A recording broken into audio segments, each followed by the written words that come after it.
ดุมันเฮ็ดแท้ได้แท้ครอบครัวลุงคำพันธ์รายได้ต่อปีเป็นตื้อกีบย้อนกสิกรรมสนับสนุนโดยน้ำดื่มหัวเสือ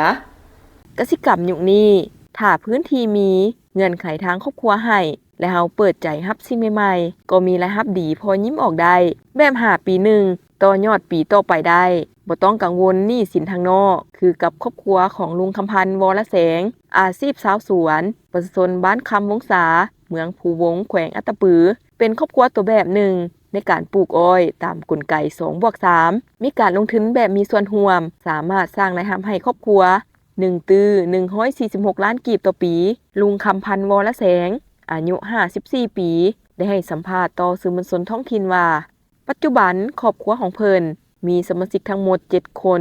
หญิง3คนในนั้นมีแรงงานต้นต่อ4คนหญิง2คนและแรงงานสำรอง3คนหญิง1คนเมื่อก่อนอยู่ถิ่นฐานเดิมบ้านห้วยแห่เมืองจำปาสักแขวงจำปาสักตอนนั้นชีวิตการเป็นอยู่ลำบากสมควรมีเนื้อที่นาปลูกข้าวน้อยบ่สามารถขยายเพิ่มไ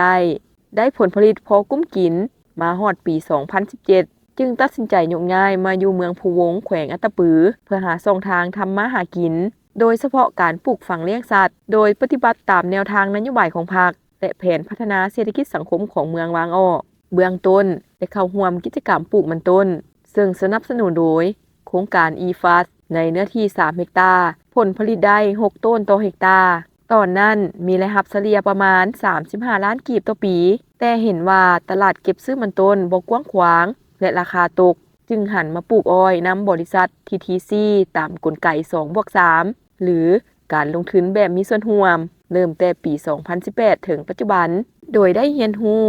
และนำใช้เทคนิควิทยาศาสตร์กสิกรรมแบบใหม่เข้าในการผลิตเฮ็ดให้ได้รับประสิทธิผลสูงในปี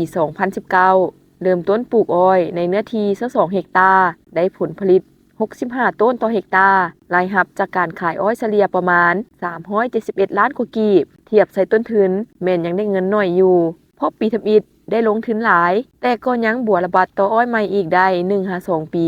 รวมเนื้อที่ทั้งหมดตอนนี้42เฮกตาร์ปัจจุบันผลผลิตและรายรับจากการขายอ้อยดีขึ้นเรื่อยๆเฉลี่ย570ล้านกว่ากีบต่อปีนอกจากปลูกอ้อยแล้วก็ยังมีรายรับจากการบริการบุกเบิกสวนไถสวนคีบอ้อยขนอ้อยเฉลี่ยได้258ล้านกว่ากีบต่อปี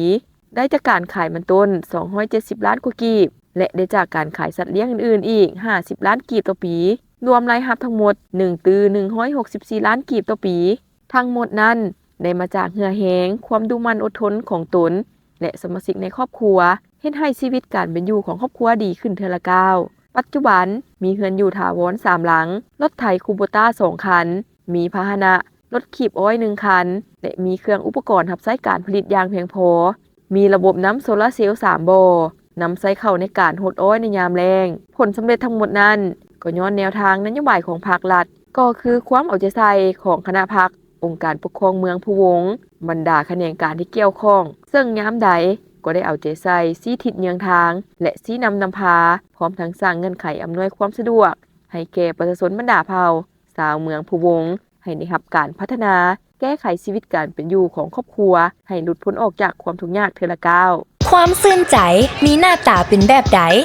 หน้าตาซื่อๆแต่เห็นแล้วซุ่มซื่นหัวใจน้ำบ่ น้ำดื่มหัวเสือคุณภาพเหรียญคำระดับสากลตื่มความซื่นใจห่วงใยทุกเวลา